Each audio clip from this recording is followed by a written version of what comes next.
Hi parents! Have you ever noticed that your child's mood, focus and patience gets worse as the day goes on? Do they have more meltdowns, more arguing, more tears, more headaches after school? You might think it's behavior or motivation, or you might say, they're tired after school. But there's one brain support that gets overlooked a lot of the time, and that is hydration or drinking enough water. And today we'll have a look at why this is even more important for neurodiverse kids. We'll also look at a routine to ensure that your child will be getting enough water throughout the day. Let's get started. Welcome back to From the Teacher's Desk. I'm a learning support teacher with practical tips for teachers and parents of neurodiverse kids. Now here is the key idea for today. Hydration is not just about health, it's about brain access. And you may ask why, and the answer is really simple. The brain needs water to work. It's as simple as that.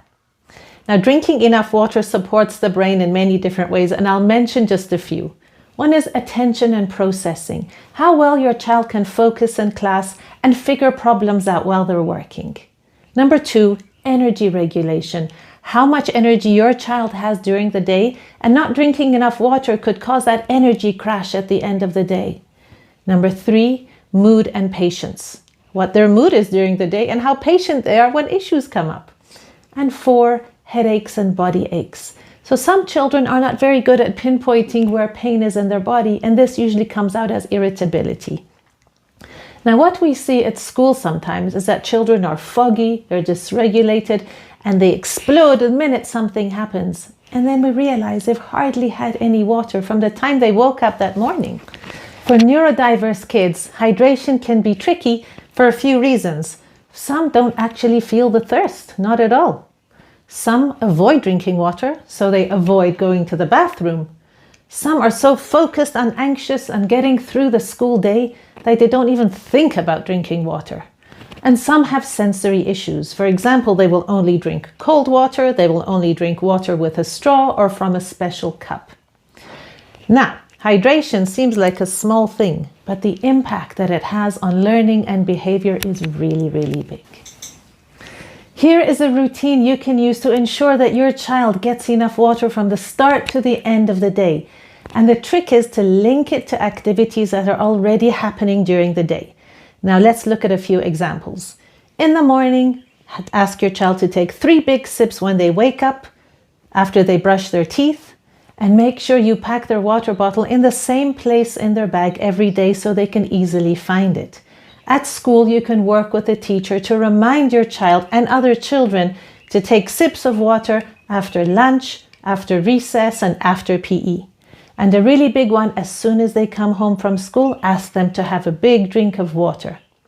Before homework, a minute of movement and a big drink of water to get them hydrated and ready to start their homework. And also, while they're doing their homework, you can have frequent breaks with a sip of water just to help the brain cope with all that work. Don't wait for internal cues for your child to feel the thirst. Build external cues in the routines that they have to make it a habit. Let's look at some of the barriers to why your child may not drink enough water during the day. Number 1, they may forget. And the solution to this is to keep their water bottle as close and visible as possible. Number 2, for sensory issues, try adding ice to the water, try using a straw or an insulated cup that will keep the water cold throughout the day. Number 3, if it's the taste, try adding flavor like lemon or cucumber or even a tiny bit of flavoring, because flavored water is better than no water. Now, I would like to challenge you. Here's a 5-day challenge. For 5 days, make sure you do the following. Ask your child to have at least 3 big sips when they wake up in the morning, when they come home from school, and before starting homework. Now, hopefully they will also get more water during the day, but watch them and see what happens. Watch their focus, watch their patience, watch their mood. Thank you so much for joining me here today from the Teacher's Desk. Looking forward to seeing you next time.